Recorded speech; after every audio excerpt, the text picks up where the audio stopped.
2022-23ನೇ ಸಾಲಿನ ಬಜೆಟ್ ಬಗ್ಗೆ ನ್ಯೂಸ್ 18 ನೆಟ್ವರ್ಕ್ನ ವಿಶೇಷ ಸಂದರ್ಶನದಲ್ಲಿ ವಿತ್ತ ಸಚಿವೆ ನಿರ್ಮಲಾ ಸೀತಾರಾಮನ್ ಭಾಗಿಯಾಗಿದ್ದಾರೆ. Network 18 editor in chief Rahul Joshi ಅವರು ನಿರ್ಮಲಾ ಸೀತಾರಾಮನ್ ಅವರನ್ನ ಸಂದರ್ಶನ ಮಾಡ್ತಿದ್ದಾರೆ. ಬನ್ನಿ ನೋಡೋಣ.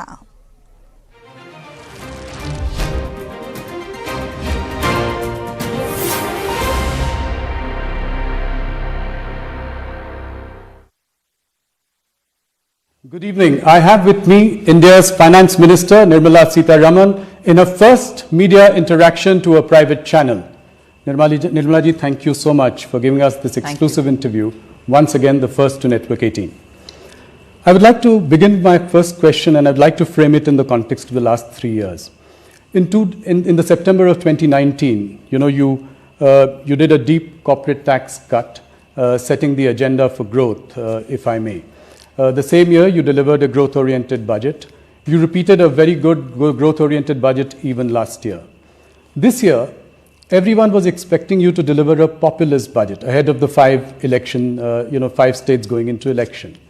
What was going on in your mind this year when you were framing this budget? Thanks for giving me this opportunity to explain a bit more about the budget. I think in the mind of the Prime Minister, there was never this doubt that this budget, drawing from certain policy prescriptions that we had laid out in the last, for an economy which is coming out of the pandemic and showing very good positive revival signs, we should unhesitatingly give more help and stimulus that is required so that the revival is sustainable and the revival is strong. And therefore there was no doubt in our minds from the very initial stages of working on this budget that public investment in infrastructure, that is the capital expenditure for the government, should be kept up. Even last year, we had given a good solid increase in the capital expenditure of the government between 2021 and 21-22. Now this year, therefore, we wanted to continue that momentum and also take as much as it is required to help the states to also move forward with their infrastructure spending.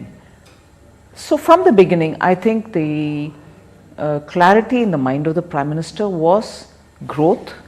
Growth has to be ensured, growth has to be sustained, and we have to lead it, because only by public expenditure on infrastructure building, we believe that the virtuous cycle will happen, and also there will be a crowding in effect for the private investments to come in. So there was never a doubt other than this. The elections were not weighing on your mind? No, actually we thought if the economy does well and if growth has attained that kind of a momentum, the multiplier effect, which because when you spend on infrastructure and when you do capital expenditure, for every rupee that you spend, approximately 2.95 is what you would get as a multiplier, as opposed to when you're giving money through revenue expenditure, you get less than 1 rupee for every rupee that you spend, something in the range of 0.95 or something. And therefore we thought it was important to have maximum multiplier effect, and that would have enough ripple in the economy whereby the well-being of the citizens will be attended to. So if that is happening, why would any other consideration come in, even with the elections on? Elections come and go, but the economy, particularly at this time, at this juncture, requires that strong support. Nirmala ji, if you look at India, it is one of the bright spots in the global economy. That's Today, right. Our economy is expected to grow at 8.5% next year. The same number for China is 4.8%, Brazil 1.6%, Indonesia 5.6%. Do you think that an 8% plus kind of growth is sustainable over the next few years? If things go the way they are going now, in that gradually all sectors come up and are on their toes. And why do I say this? I recognize that even now the hospitality and contact intensive sectors are still requiring support, and that's been provided for in the budget. So our understanding is, if even those sectors revive as much as they would like to, and with support from government and with support from the systems, banking and others, yes, that is achievable. Okay. You know, this time one big headline of your budget has been this big capex boost. You also referred to it just a little while ago. Allocation of 7.5 lakh crore. Right. You know, that's a big number, up 35% from last year. Do you think that this will fire up private investments? If that happens, you know, it could change the face of the economy. Are you confident of that? I'm hopeful of that, because you see, I'm looking at it from slightly different stages and also environments. In 2019, for instance, when we brought in the reduction in the corporate tax and brought it down to such level which was globally probably the lowest, or probably one of the few lowest rates.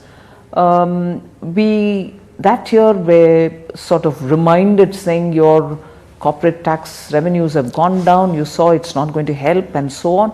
But we had this great faith, and Prime Minister's interaction with the industry also was very reassuring, because people felt that that was a very positive, constructive steps. And what did it do?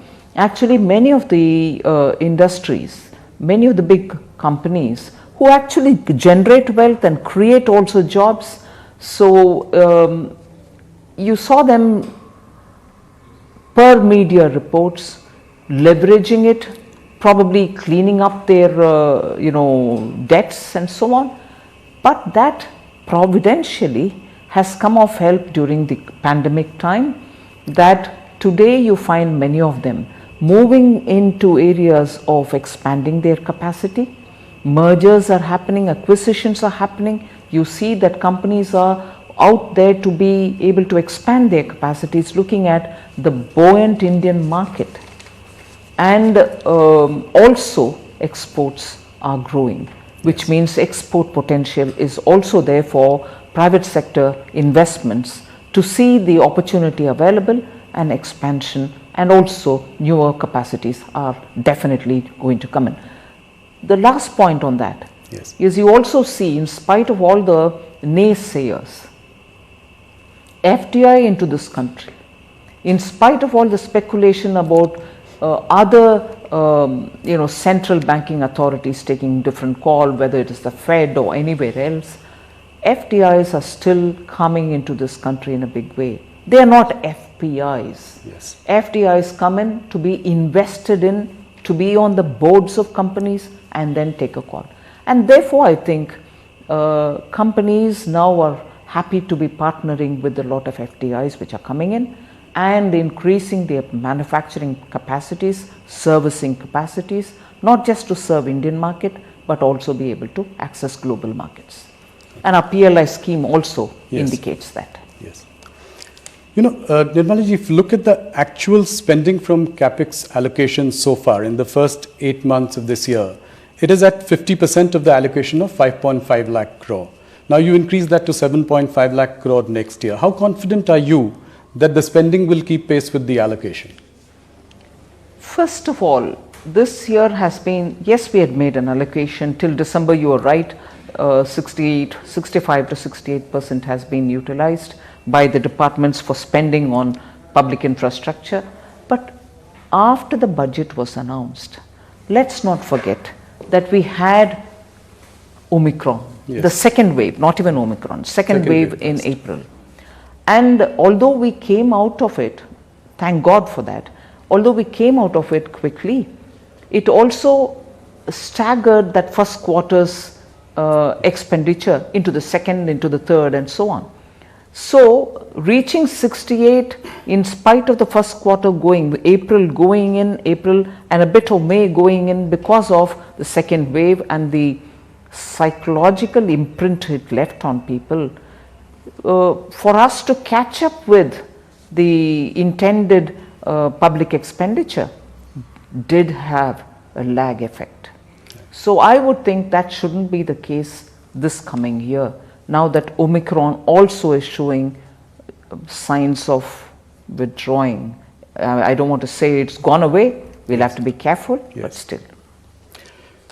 Nirmala ji, you've addressed the supply side of the issue. I come to now the demand side. The big issue is how do we really revive demand? So you've got your large capital expenditure program chalked out. Could you have considered cutting taxes to put more money into the hands of the consumer? There are ways in which demand creation can happen. In our country, where the taxpayers' number and also the taxpayers' profile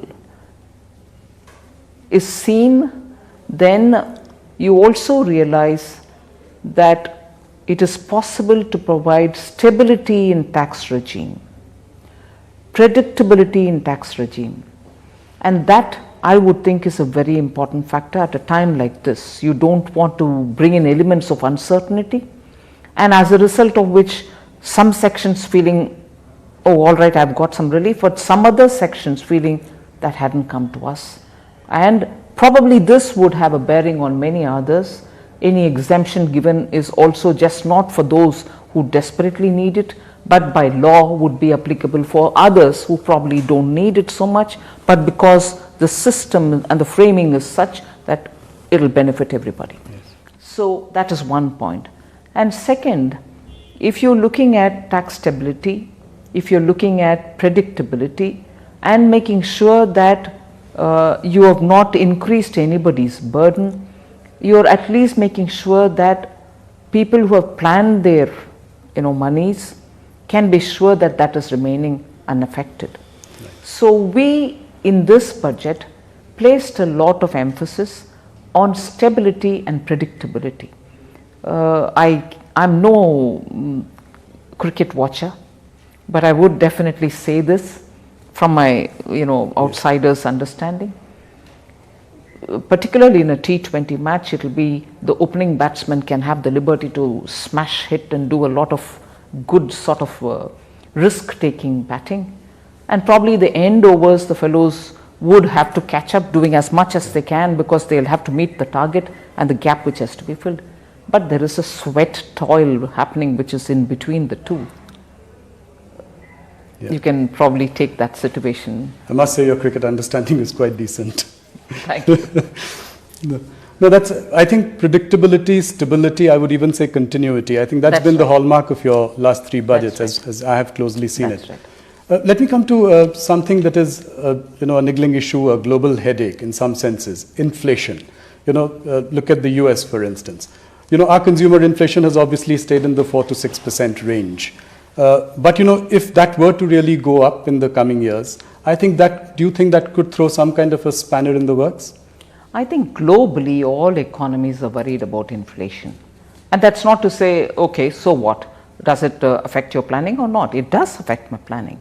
I'm only trying to say this inflation, particularly because of certain global factors of metals being very highly priced, energy, at least the fossil fuel being very expensive, the production being cut down, the cartel or cartelization of those who are fixing the prices, or all that is having a bearing on all over the world and certainly on us as well. Yes.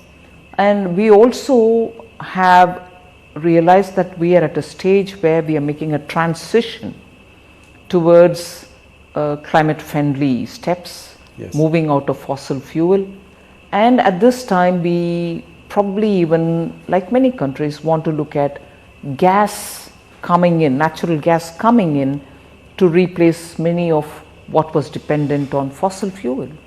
But at this time, with international natural gas price also going up, you're facing a situation where you're planning for something at a transitional stage, and that also is now going to be dearer. And as a result, your planning is also getting adjusted as we go along to look at giving more incentives for electric vehicles and so on. So the long and short of it is, yes, we are conscious of inflation, the global price going up on essential goods, particularly those which are important for industry. And within India, essential goods, for instance, are pulses and are edible oils, both of which still depend on a lot of imports. Our capacities are still not growing in oilseed production. We are not producing enough pulses for this country as much as we consume. So we will have to get them from outside. And therefore simultaneously increasing, we have given some incentives for, or we have a scheme through which oilseed production will be encouraged, but still even then we have to keep importing oil. Yes. Crude edible oil or refined edible oil. And the countries which do export this do understand that India is a very big consumer. Yeah. I'll come to oil in just a moment. Just before that, the Fed Reserve has indicated raising interest rates this year. The US Fed Reserve's balance sheet is also likely to shrink as a part of quantitative tightening. All this will dramatically impact, sharply reduce global liquidity. What will be the impact on the Indian economy and our markets? Well, I think if I can be fair in saying, since last 6 months, the Reserve Bank has been very keenly watching, and also the fora, the international fora in which both the Reserve Bank and Ministry of Finance meet with the international leaders, whether it is the G20, whether it is the World Bank, IMF meet. We've all been closely in discussion with countries to understand how this is going to play out. The lessons learned from the taper tantrum of 2000, post-2009 crisis, taper tantrum of 12-13, the lessons learned out of that are very fresh in our mind. So we are being sure that none of that will happen. We wouldn't leave all doors open like the way it was done earlier. We are watchful, and we should make all necessary steps progressively leading towards it, so that our economy remains protected to that extent. Some reports I read, they think that you are a risk taker. This was a budget where you've taken significant risks. You agree with that assessment? I'm glad to know, because earlier I thought the commentary was, no, this team is not yet, and I'm glad Honorable PM referred to it yesterday, saying Yes. that this very team about which there was this very critical observation that they can't deliver. Yes. I'm not saying I have delivered, but we are very clearly working towards making sure that Indian economy rises from this trouble. So, well, if I'm a risk taker, good enough. No, that's your humility, what you say. I'll come to oil prices, which you had just touched upon. So, with the oil prices at 90 a barrel and with the Ukraine situation that we are aware of, do you think this will put a strain on fiscal management? And if I take the question forward, what is your 3 to 5 year roadmap on fiscal consolidation? I think we've recognized and reiterated in this budget that the fiscal roadmap which was given in the last year's budget is something which we respect. And in spite of this year being again a challenge for our consolidation measures, because the focus being on growth, we had to do this kind of spending and this kind of borrowing, but still we. ಸಂದರ್ಶನ ಮುಂದುವರಿಯುತ್ತೆ small break ಆದ್ಮೇಲೆ.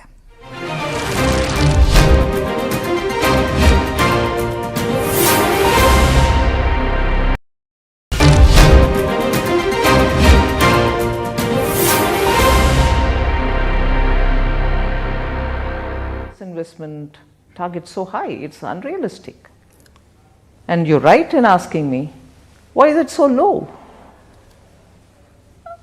It's a question of, I suppose, recognizing disinvestment will have to happen with all the process, and also the question of timing your disinvestment. I've also been asked why during the COVID, stock market has been performing very well. This is the best time you should have done it. It could be, but it's not just the stock market which decides on a public asset to be disinvested. There are so many other factors. Yes. I have to take everybody on board and move. So certainly these are things which, to be accountable, we mention it in the budget. To be accountable at every point in time, we have to answer questions of the media about it. But it also involves a lot of working together and taking a lot of people together and moving forward. So naturally, it does consume time. No, in many ways, there have been many budgets in the past that I have been tracking. Always the disinvestment figure is a fancy number, and you don't end up achieving it. So in that sense, of course, a conservative number is always good. Yeah. But I thought since you had such successes behind you, it looked like. But I suppose it's better to be conservative from your point of view. The other big headline, and everyone is wanting more from you on that, is the digital currency by RBI. When is it likely to happen? Some details that you could share at this point? When is it likely to happen is something which I can only answer by saying one word: sooner rather than later. Because once it goes through the parliament, I've just placed it there, it has to get cleared, and post that the RBI will move forward to take the cabinet approval and then go ahead with issuing the digital rupee, I suppose. So it should happen sooner. And it will have a new name, different name? Well, we don't know yet. Oh. That's some call which subsequently the cabinet has to take up. Okay. Finance Minister, one more thing that is, the economists are talking about. They feel that you have underestimated your tax revenue for the next year. And why? I think it also stems from the fact that even in FY 2022, you revised it from 15.45 lakh crore to about 17.65 lakh crore. So do you think that there is a merit in this argument, that the tax collections actually tax revenue could be actually much more next year, and there is an underestimation of some more than merit? I would hope for it. Yeah. I would hope for it, but because it's a matter of hope, I can't really already guess it in advance and put it as I'm sure about it. It can't be sure. I can't be sure about it. I hope, and the indicators show that yes, there is room for it to be revised, but I'll hold my guard on it. You'd rather err on the side of sort of caution and conservatism. Absolutely. I think finance is an area where being conservative is not wrong. Right. I think being conservative, not too much, but being conservative is also being responsible. Yes. What I could pick up from the Secretary's conversations on television last night, is it some kind of a cushion to cut fuel excise in the coming days with oil at $90 a barrel? Is that something weighing on your mind? I don't know whether if it is oil, meaning fuel. There are always elements of surprises through a year when you're dealing with the country's finances. Look at the past year. One of the big surprises, or one of the big thing on which we didn't want the end consumer, who were the farmers in this case, yes, to be affected. You saw the way in which the urea prices went up. Went up unbelievably high, and we are an import dependent country. Absolutely. Particularly when you wanted some of these very important urea matters, some of the phosphates and so on.